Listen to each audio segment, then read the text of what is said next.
Oi, pessoal! Nessa aula, nós vamos conversar um pouco sobre algumas soluções de exclusão mútua para garantir que nenhuma inconsistência vai acontecer quando os processos diferentes estiverem executando suas regiões críticas correspondentes. Nessa aula especificamente, a gente vai estudar apenas soluções com espera ocupada. Então, a gente vai revisar o que é exclusão mútua, o que são essas regiões críticas, depois vai ver algumas soluções, tanto em hardware, como também, tanto apenas em software, tanto também com auxílio do hardware, para que a gente garanta essa exclusão mútua. Revisando, relembrando um pouco do que a gente já conversou em aulas passadas, nós temos que essa sincronização entre os processos para evitar inconsistências, para evitar resultados não esperados da computação que vai ser realizada, ocorre quando dois ou mais processos compartilham algum dado. Que tipo de dado? Pode ser uma variável em memória, que é uma estrutura de dados, seja uma tabela, seja uma variável apenas, enfim, seja um array, alguma estrutura de dados em memória, seja também um arquivo que esses processos vão ler. E se esses processos executam simultaneamente e acessam essas variáveis compartilhadas ao mesmo tempo, podem acontecer resultados inesperados e errados em relação a essa computação. Além disso, quando esses processos, na verdade, compartilham várias estruturas de dados podem acontecer, dependendo da solução de exclusão mútua, podem acontecer deadlocks, que vai ser também um assunto que a gente vai ver no futuro. Então, o que a gente viu na aula passada é que as partes do código em que esses processos acessam esses dados compartilhados, seja em memória principal, seja em arquivos, a gente chama de região crítica, tá? E aí eu chamo aqui de região crítica correspondente a parte do código que acessa exatamente a mesma estrutura, o mesmo dado compartilhado, Porque se uma parte do código está acessando uma variável A, modificando uma variável A, em outra parte, uma variável B é modificada, Mas outro processo só vai olhar em uma parte a variável A e em outra parte a variável B. Então, a parte que é correspondente é quando os dois processos estão olhando a mesma variável A. Então, eles não podem olhar essa mesma variável A, mas se um tiver numa parte do código que olha a variável B e outro tiver numa parte do código que olha a variável A, não tem problema nenhum, porque, na verdade, eles não vão estar acessando simultaneamente o mesmo dado compartilhado, tá? E aí, a solução para evitar condições de corrida, que são essas condições em que, dependendo da ordem de que processo executa, o resultado dessa computação vai ser diferente, a gente chama isso de condição de corrida. Para evitar essas condições de corrida, a gente precisa garantir a exclusão mútua, que cada processo só pode executar, apenas um processo pode estar em sua região crítica correspondente a essa variável específica por vez, Então, a variável A, que é compartilhada, apenas um processo pode estar na região, que modifica essa variável, tá? Que acessa essa variável, tá? Um exemplo que a gente viu na aula passada, quando a gente falou de sistemas operacionais com multiprocessadores, com vários núcleos de processamento, a gente viu que quando a gente tem vários núcleos de processamento e a gente usa aquela arquitetura simétrica, que é a que é mais usada atualmente, então o sistema operacional pode executar em qualquer processador, tornando o sistema operacional uma coleção enorme de regiões críticas, Porque, por exemplo, se o escalonador, é o mesmo processo, é o mesmo código que vai rodar em vários processadores diferentes, Se o escalonador for chamado ao mesmo tempo em dois escalonadores, então você tem basicamente dois processos iguais, que vão acessar os mesmos dados de controle do sistema operacional rodando em processadores diferentes, E isso pode dar um resultado bastante errado, Isso pode causar, por exemplo, que quando o escalonador vai ler a estrutura de dados que contém os processos prontos, tá? Que os dois escolham o mesmo processo para rodar e o mesmo processo rode nos dois processadores diferentes, o que seria um erro, tá? Então, a exclusão mútua é garantir que se os dois escalonadores vão ter que ser executados em dois processadores diferentes, então que no momento em que eles vão acessar esses dados de controle, que são compartilhados porque são estruturas de dados do sistema operacional, e só tem um sistema operacional rodando, né? Então, quando eles vão acessar esses dados, é preciso garantir que apenas um deles vai acessar por vez, né, que é a exclusão mútua. Sem isso, a gente pode ter esses resultados inconsistentes, que são o resultado das condições de corrida, tá? Então, nessa aula que a gente vai ver aqui, a gente vai ver algumas soluções, tá? Para a gente começar a estudar como é essa exclusão mútua, seja exclusão mútua que ocorre apenas em software, seja aquela que ocorre também com o auxílio do hardware. A solução que a gente vai estudar aqui é uma solução com espera ocupada. O que é isso? Para que um processo entre na sua região crítica, ele precisa obter o direito de entrar nessa região crítica. Então, vamos imaginar que essas variáveis, para você acessar essas variáveis, é preciso que você obtenha, por exemplo, um token que vai lhe dar o direito de acessar aquela variável. Ou existe uma variável lock e você precisa que esse lock esteja desocupado, vamos dizer assim, esteja aberto para que você use, mas quando você vai entrar, você precisa fechar esse lock para que nenhum outro processo entre naquela região crítica correspondente, tá? E aí, essa solução com espera ocupada ocorre porque quando um processo obtém esse lock, né, essa trava, quando um processo trava uma região crítica, de forma que outros processos não podem entrar na região crítica correspondente, não podem acessar aquela variável específica que está sendo compartilhada, o processo que não pode entrar porque já tem outro na região crítica, fica checando essa variável para ver quando é que ela vai dar a esse outro processo o direito dele usar também. Então, nessa checagem, isso é o que a gente chama de espera ocupada, tá? A gente vai ver um exemplo aqui, mas o fato é que o outro processo fica usando a CPU porque fica checando o lock destravou, o lock fica num while lá, checando se esse lock destravou e consumindo CPU, né, à espera desse lock destravar para que ele possa entrar nessa região crítica dele, tá? E aí existe um consumo de CPU que não tem computação útil, né, porque está só nessa espera, por isso que a gente chama de espera ocupada, tá? Se a gente pensar numa solução mais simples possível, a gente podia imaginar que se a gente tem 2 processos ou 3 ou mais, aqui o exemplo são com 2 processos, mas é fácil a gente estender essa solução para mais de 2 processos. Imagine que a gente tem 2 processos e eles precisam entrar na região crítica. E aí, o que a gente tem basicamente é que a gente tem o processo A, tá? Que só vai entrar na região crítica quando o valor desse turno for igual a 0. Então, vai ser o turno do processo A. Quando ele é 0, dá direito ao processo A rodar, né? Quando essa variável é 0. E quando essa variável é 1, dá direito ao processo B entrar em sua região crítica. E a ideia dessa solução é alternar a entrada na região crítica entre esses processos, como se fosse... uma vez é o processo A que entra, outra vez é o processo B. O processo A só tem direito de entrar de novo depois que o processo B sair da região e aí libera para o processo A entrar de novo. A solução é essa, tá? E aqui é o código, né? Então, no processo A, né, enquanto turno é diferente de 0, quando o turno é diferente de 0 é porque é a vez do processo B usar, né? Então, isso aqui é uma espera ocupada, né? Porque ele está esperando que o valor dessa variável aqui, que é uma trava, para entrar na região crítica, se torne o valor que dá direito a esse processo de entrar na região crítica dele.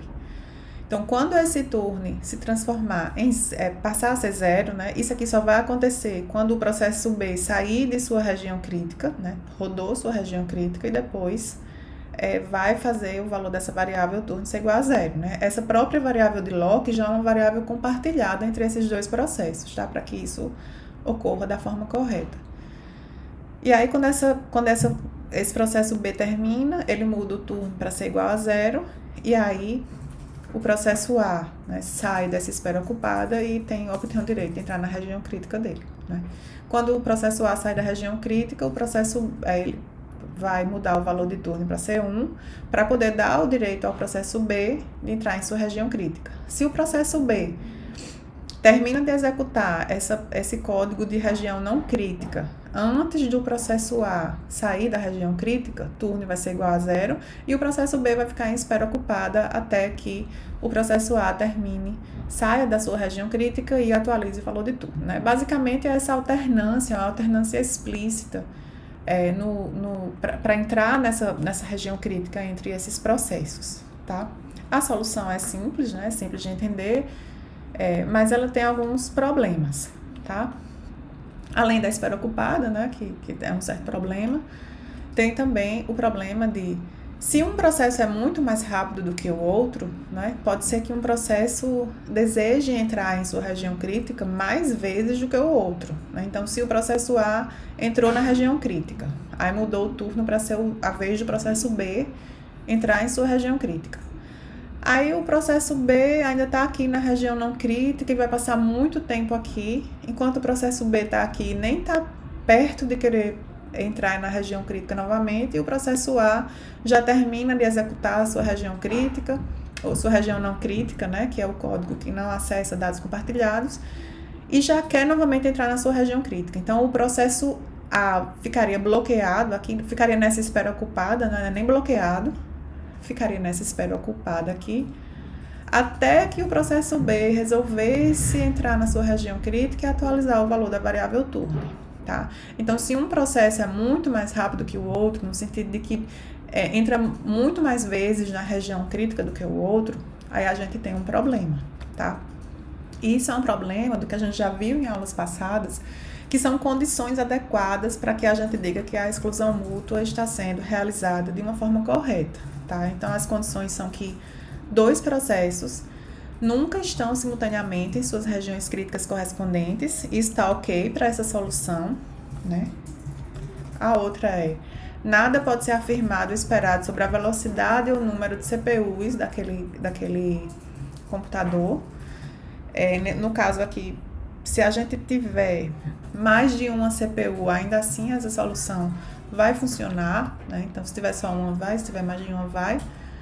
Nenhum processo pode ser bloqueado por outro processo que estiver fora de sua região crítica. Isso aqui é onde pega nessa solução, né? Porque se a gente tiver, como a gente exemplificou aqui, um processo que é muito mais rápido do que esse outro, né? No sentido de que ele esse processo B passa muito tempo na região não crítica até necessitar entrar novamente na região crítica, enquanto que o processo A passa pouco tempo na região não crítica e já quer entrar novamente na região crítica.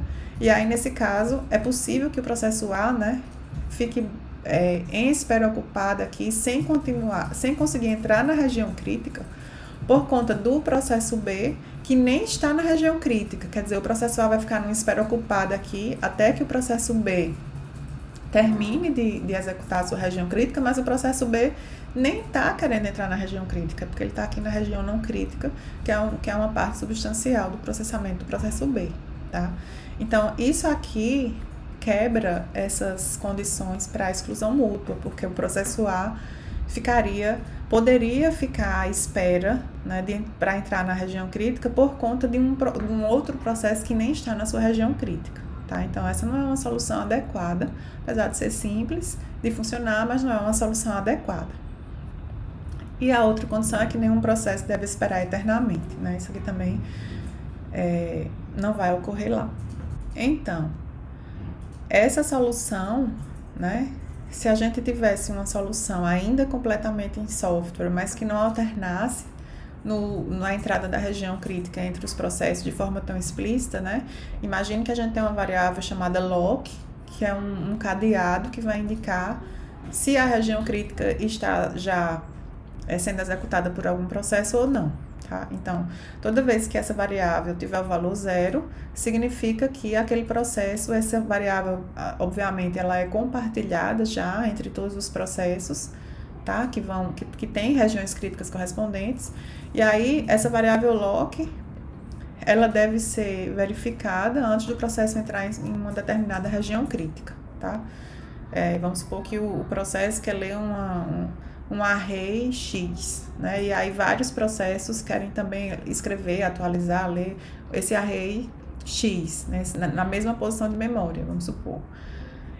Então, antes de um processo entrar na região de código que vai acessar essa variável compartilhada, esses processos precisam ver qual é o valor dessa variável que também é compartilhada, né, que é esse cadeado, esse lock, essa trava.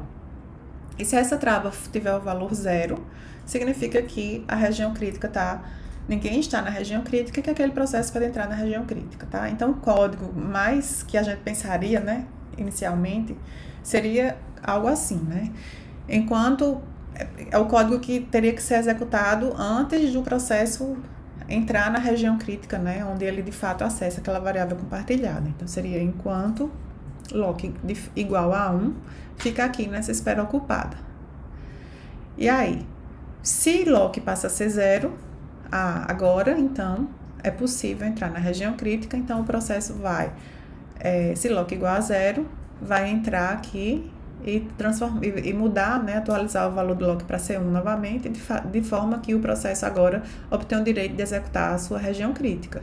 E assim que termina de executar a sua região crítica, o processo vai fazer lock igual a 0 novamente, para que outro processo possa obter o direito de entrar na sua região crítica.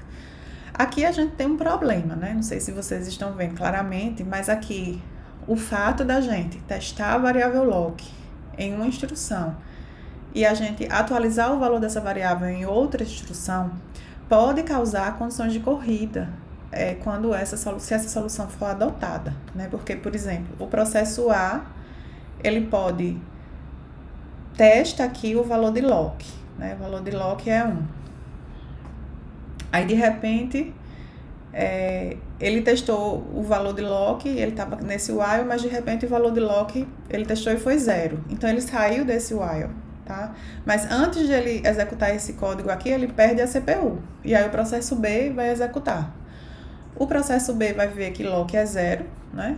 Vai atualizar o valor de lock para ser 1 e vai entrar na região crítica, tá? Em algum momento, enquanto o processo B executa essa região crítica, ele pode perfeitamente perder a CPU, ser preemptado, e nesse momento o processo A pode voltar a executar. Quando o processo A volta a executar, como ele já tinha testado o valor de lock, era 0 e ele saiu desse while, ele vai começar a executar a partir desse if aqui. Alô? E aí, quando ele começa a executar a partir desse if, ele vai ver que lock era 0, vai passar lock para C1 e vai entrar também na sua região crítica. E aí, nesse momento, a gente tem dois processos, né? O processo A e o processo B, ambos na região crítica, tá? O grande problema é que, nesses casos, um processo não pode perder de forma alguma a CPU entre testar o lock e atualizar o valor do lock para impedir que outro processo entre na região crítica. Então, como aqui isso acontece, né? Eu testo o lock, né? O lock é 0 aqui, aí eu testo o lock, foi 0. Aí, antes de atualizar, eu posso perder, né? Eu posso perder a CPU, tá? Então, nesse momento, antes de atualizar o valor, eu perco a CPU, pode causar aquela condição de corrida que a gente viu, tá? Então, além disso, isso aqui não pode ser executado ao mesmo tempo, né, em sistemas multiprocessados, né? Porque mesmo que alguém não perca, né, vai haver uma condição de corrida, porque assim que algum processo faz lock ser igual a 0, eu posso ter em várias outras CPUs outros que vão perceber isso e ao mesmo tempo vão entrar nesse if e mudar e todo mundo entrar em sua região crítica. Então, essa solução claramente também não funciona. Ela não apenas não funciona em sistemas monoprocessados, mas também não funciona em sistemas multiprocessados, tá? Então, é preciso que a gente tenha uma instrução, né, algum auxílio do hardware que realize esse teste e essa atualização dessa variável em uma única instrução, de forma que seja impossível um processo perder a CPU naquele momento, tá? Então, essa solução, ela ocorre na maioria das arquiteturas modernas, tá? De sistemas computacionais, na maioria das arquiteturas de hardware, e em algumas elas são chamadas de TSL, que é o Test and Set Lock, em outras são chamadas de Exchange, que é a troca, tá? Mas o fato é que em uma única instrução que vai acontecer é que o valor desse lock vai ser lido para esse registrador RX, e algum valor diferente de zero vai ser escrito aqui nesse lock. Tá? Então, quando a gente faz isso, depois dessa instrução, se o valor do Rx era igual a zero, significa que esse processo obteve o direito de entrar em sua região crítica. E como isso é uma única instrução, né, de hardware, não é possível que um processo perca a CPU enquanto está executando essa instrução, né? Os processos só perdem a CPU quando uma instrução terminou de ser executada por completo, tá? Então, no fim, quando o valor de Rx é zero, o processo obteve o resultado. Então, mesmo que ele perca a CPU nesse momento, ele já modificou o valor de lock para ser um valor diferente de zero, e outros processos que estiverem compartilhando essa variável para poder acessar suas regiões críticas, eles não vão poder entrar, porque quando eles realizarem essa instrução, o valor de Rx já não vai vir mais zero, e eles vão saber que eles não têm o direito de entrar na região crítica, tá? Essa solução ainda precisa de algo a mais para que funcione em sistemas com múltiplos processadores, a gente vai ver já já, tá? Mas, por enquanto, vamos só entender a importância dessa instrução para que a gente consiga testar e atualizar o valor de uma variável ao mesmo tempo, numa instrução, né, que é atômica, de forma que aquele erro que a gente viu, né, aqui, nessa solução em software, não vai mais poder acontecer, porque é como se esse if aqui fosse realizado em uma única instrução, tá? Então, se a gente fosse imaginar um código de mais alto nível, seria algo como eu tenho essa variável lock, né, que é compartilhada entre todos os processos que tem alguma região crítica correspondente, né, dessa região crítica correspondente. E aí eu ficaria aqui, né, Rx é igual a TSL, né, de Rx lock, enquanto isso aqui, né, é diferente de zero, enquanto o Rx é diferente de zero, né, eu estou aqui nessa espera ocupada.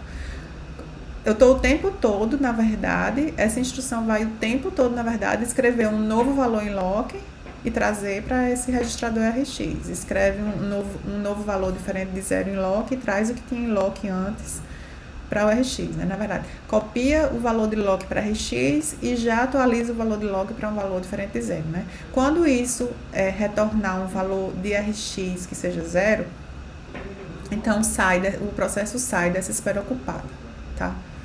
Quando o processo sai dessa espera ocupada, ele vai poder entrar na região crítica, mas como essa instrução aqui, ela atualiza o valor de lock e testa o valor de lock e atualiza ao mesmo tempo, né? Vai ser impossível que em um ambiente que tenha um único processador, vai ser impossível que dois processos entrem na região crítica ao mesmo tempo, tá? Então, essa é uma solução, com o apoio do hardware, com essa instrução. Claro que a gente teria que ter aqui uma forma, né, na linguagem de alto nível de ter um comando que vai ser traduzido nessa instrução de hardware, claro, né? Isso aqui é só um exemplo de que nesse momento isso aqui vai ser usado, tá?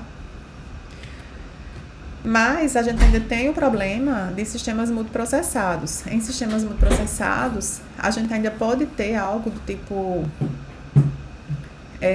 se uma instrução TSL estiver sendo executada sobre o mesmo lock, né, a mesma variável lock, em uma CPU 1 e uma CPU 2, tá? É possível que a CPU 1 leia o valor do lock, né, salve no registrador Rx aqui o valor do lock, vamos supor que é 0.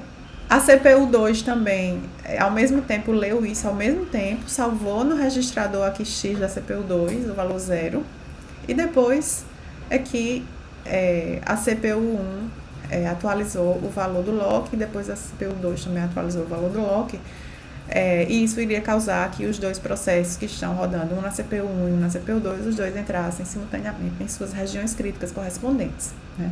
Isso ocorre porque essa instrução TSL, na verdade, ela faz dois acessos à memória. Um para ler o valor de lock e copiar para o registrador X, e outro para escrever no valor de lock um valor diferente de zero, tá? Então, como faz esses dois acessos à memória, não é que um processo vai perder a CPU como era nos sistemas uniprocessados. Isso é impossível, porque isso é uma instrução única do hardware. Mas se eu tenho dois processadores, né, e os dois estão executando a mesma instrução, então seria possível acontecer esse problema, tá? Para resolver esse problema, as arquiteturas de hardware modernas têm um barramento aqui inteligente, de forma que se um processador começa a realizar uma instrução dessa, nenhum outro processador poderia ler ou escrever, poderia ter acesso à memória, como se como se fosse um controle que antes dessa CPU começar a executar essa instrução, o barramento aqui fica travado para qualquer outra CPU e só essa CPU pode acessar a memória, tá? Se isso acontece, essa situação de erro que a gente viu aqui, ela vai ser evitada, porque assim que uma das duas começa, antes de uma das duas executar, já trava o barramento para que as outras CPUs não consigam mais acessar a memória, tá? E aí esse barramento só é liberado novamente depois que a instrução é concluída. Como isso é uma coisa muito rápida, essa é uma solução, tá? Só que essa é uma solução um pouco cara, né? Porque ela vai desacelerar as outras CPUs. Pode ser que as outras CPUs nem estejam querendo executar a instrução TSL, né? E aí, para evitar isso, na verdade, o que ocorre em sistemas multiprocessados é que, além da instrução TSL, existe uma outra instrução que simplesmente checa o valor do lock, né? Faz uma leitura no lock. Para fazer a leitura, eu não preciso travar nada. Vários processos podem ler esse valor ao mesmo tempo, que não tem problema. E só quando essa leitura é zero, é que o processo, de fato, executa a instrução TSL, travando o barramento, né, da memória para os outros processadores. E aí, claro, é possível sim que nesse meio tempo outro processo antes tenha realizado TSL, né, mas isso reduz o número de vezes que a operação TSL de fato é realizada, né. Além disso, reduz atualizações da cache, né, da cache de cada processador tem sua cache, e cada vez que a gente modifica o valor dos registradores, essa cache vai ser atualizada também. E a instrução TSL, ela também atualiza, né, o valor do registrador RX sempre, né? Então, a cache teria que ser atualizada muitas vezes, também reduz isso e torna essa operação menos cara, né? Então, além de não travar o barramento com frequência, porque eu só vou travar quando eu tiver um bom chute de que está na hora certa de realizar a TSL, como eu só estou lendo o valor do lock, em vez de lendo e modificando e trazendo para o registrador RX, eu não preciso mais ficar atualizando a cache. Então, essa é a solução que tem sido adotada, tá, para quando a gente tem sistemas multiprocessados. Quando a gente começou a ter, só um fato histórico, né, quando os sistemas multiprocessados começaram a existir e essa trava do barramento, né, ainda não era oferecida, né, pelo hardware, do barramento de memória, então essa solução com TSL, ela não era correta para os sistemas com multiprocessadores, tá? E aí, nesse caso, na época surgiu uma solução completamente em software, que é a solução de Peterson, tá? Em que cada processo, antes de entrar em sua região crítica, precisa chamar um certo método, tá? E assim que sai da sua região crítica, também precisa chamar um certo método. A gente vai ver o código disso aqui, né? Nesse caso aqui do livro, né? Pegando o gancho do livro que a gente está adotando, para entrar na região crítica, chama o método enter region. E para sair, o leave region. E esse número de processo é o número dentro dessa solução que está associado a cada processo, tá? Não é bem o ID do processo, mas poderia ser o ID do processo, mas geralmente vai ser 0 ou 1, tá? Para quando a gente tem 2 processos, por exemplo, tá? E aí, na verdade, teria que ser algo assim para que a gente conseguisse fazer o que vocês vão ver já no código, tá? Porque eles precisam saber o número um do outro também. Então, existe o conceito de processo interessado, tá? Nessa solução. Existe o conceito de outro processo, que o outro processo, nesse caso aqui de 0 a 1, vai ser 1 menos process. Então, por exemplo, se o processo interessado é 0, o outro processo vai ser 1 menos 0, que é 1. Se o processo interessado é o 1, então o outro processo vai ser 1 menos 1, que é 0, tá? E aí a gente garante que eles conseguem, que eles sabem, né, quem é o interessado. Cada processo sabe quem é qual é o seu próprio número e qual é o número do outro processo que também pode querer entrar nessa região crítica. E nessa solução a gente usa um array que é compartilhado já entre esses dois processos, tá? Um array de interessados, e aí o valor desse array para o processo, né, ou para o interessado pode ser 0 ou 1. E a gente tem um turno que indica de quem é a vez. Quando a gente vê aqui a solução, vai ficar mais fácil de entender, tá? A gente tem dois processos aqui que vão competir, né, para entrar em suas regiões críticas. A gente tem aquela variável turno que é compartilhada, né, que vai indicar de quem é a vez de rodar, se é do processo 0 ou do processo 1. E a gente tem um array de interessados, tá, que vai ter aqui no caso tamanho 2, porque a gente quer saber se o processo 0 é interessado ou o processo 1 é interessado, e a gente vem nesse array para ver esses valores, tá? Inicialmente, a gente inicia esse array com o valor 0 para os dois processos, que indica que nenhum dos dois está interessado no momento. A partir do momento que um desses processos precisa entrar na sua região crítica, então esse código aqui vai ser executado por esse processo, tá?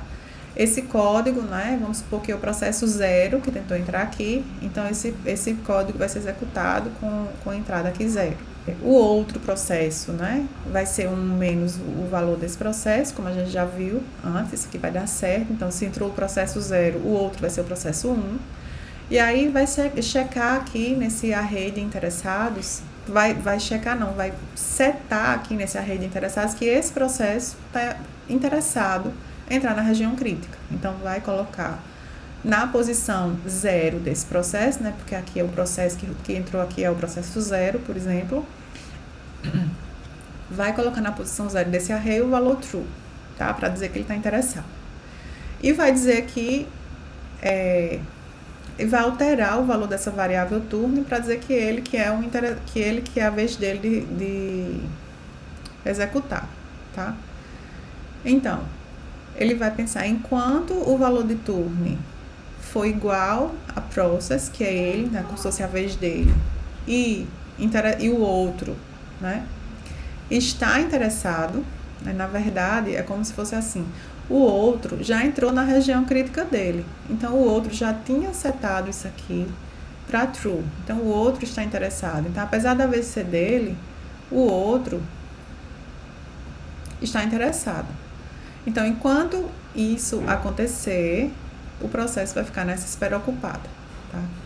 Quando o interessado passar a ser falso, né, é que ele vai sair desse while aqui. E quando é que esse interested order vai passar a ser falso, né?